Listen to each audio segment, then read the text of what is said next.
Okay, today guys, we're going to create area models with a couple different scenarios. The first scenario, we're going to talk about events that are equally likely. So recall the space in the spinner scenario, except this time we're going to talk about the 3 girls being selected and 5 boys. So here's our 2 spinners. Very similar. We have a 2-person committee and we have to pick them at random. And so we have these 2 spinners. And so we want to look at the likelihood that any specific girl and boy combination is going to be chosen. So the first thing that we're going to do is start with a rectangle. And we start with that rectangle, and the second thing we're going to do is divide it with the first event, and that is selecting a girl. So since there are 3 girls, then we have to divide this as evenly as we possibly can because the events are equally likely.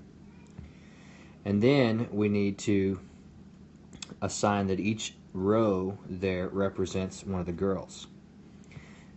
This third thing we're going to do is divide the rectangle with the second event by selecting a boy.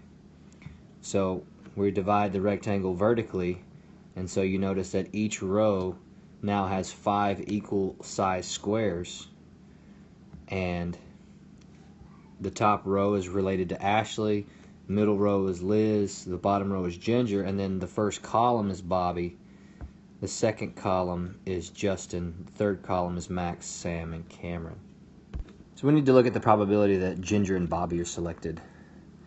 So we find where Ginger's row is here and Bobby's row is here. So that's this piece of area of the entire thing, and since they're equally likely, this area is a 3 by 5, which is 15. So the likelihood that Bobby and Ginger get selected is 1 out of 15. The next thing that we need to look at is we need to look at the probability that Bobby and Ginger or Ashley and Justin. So essentially we know the probability of Bobby and Ginger was 1 out of 15. And so again, Ashley and Justin, so Ashley and Justin, that's right here. Again, that's also 1 out of 15. So we're going to add those 2 events, which is 2 out of 15.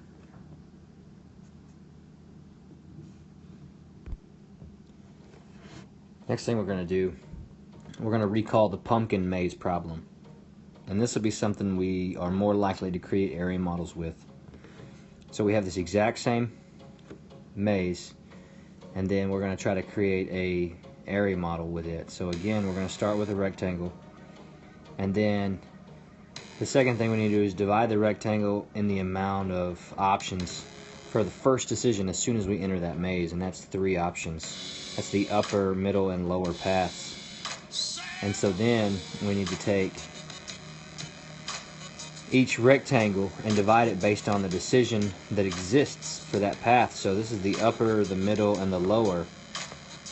And so if we take the upper path, we see that there's a decision right here, and that decision is equally likely to go up or down. And so one will give you no pumpkins, the other one will give you pumpkins. And then if we take the middle path, we'll see that the middle path just leads us straight to pumpkins. So we're going to get a pumpkin, and there's no choice to be made there. And then the third one is we take the lower, and we have this choice right here. It's an equally likely choice that we can either go up or down, and we're either going to get a pumpkin or not. And so there's our area model. Again, we'll notice that there is no pumpkins, pumpkins, pumpkins, pumpkins, and no pumpkins. So what's the probability that we end up with a pumpkin? Well, what you should notice is that if this was separated into 2 boxes as well, if this middle path was separated here, there would be 6 total boxes. How many of those total boxes have a P? Well, that's 1, 2, 3, 4 out of 6, which is 2/3. And then, how many of them have an N? 2 out of 6, which is 1/3.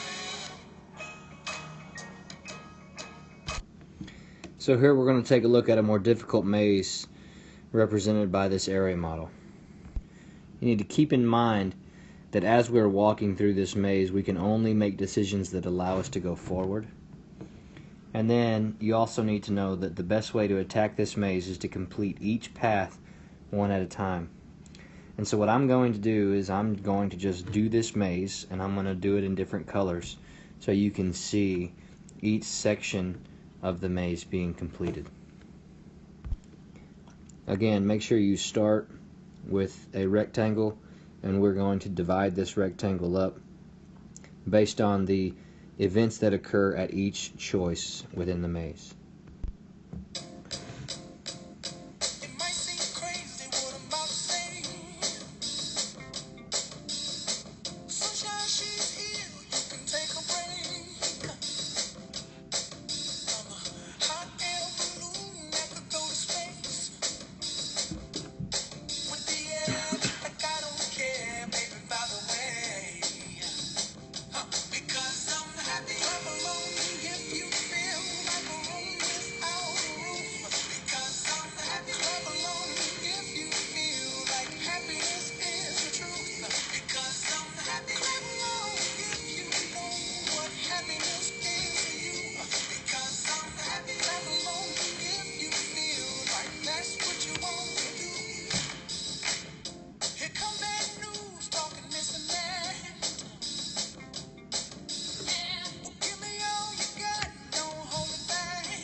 Okay guys, there's your area model. Hopefully you paid attention to how the choices in the maze broke down. I tried to separate that into colors, and the colors in the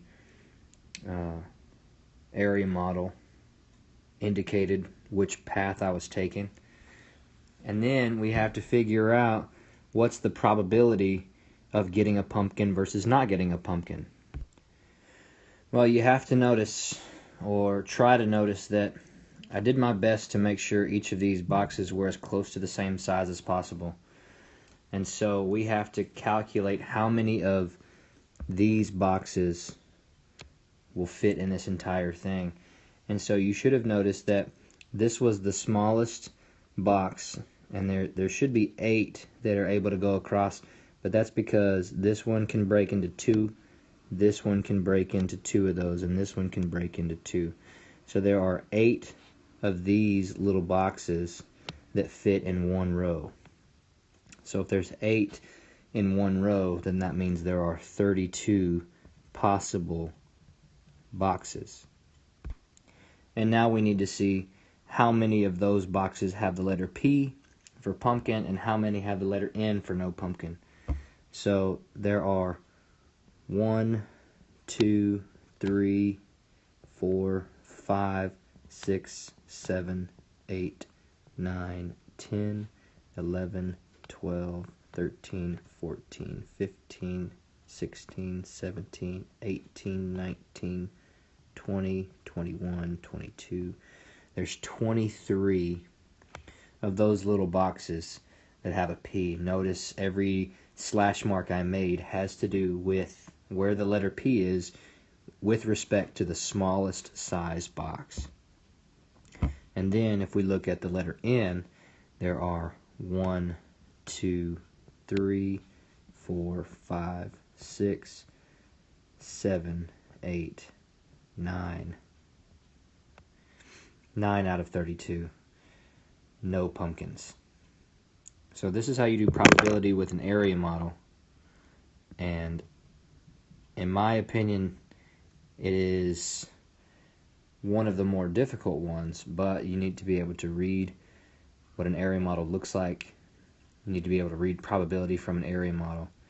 And you need to be able to read area models in dependent events, which is the next video on my website, the video underneath this one. Alright guys, that is area models.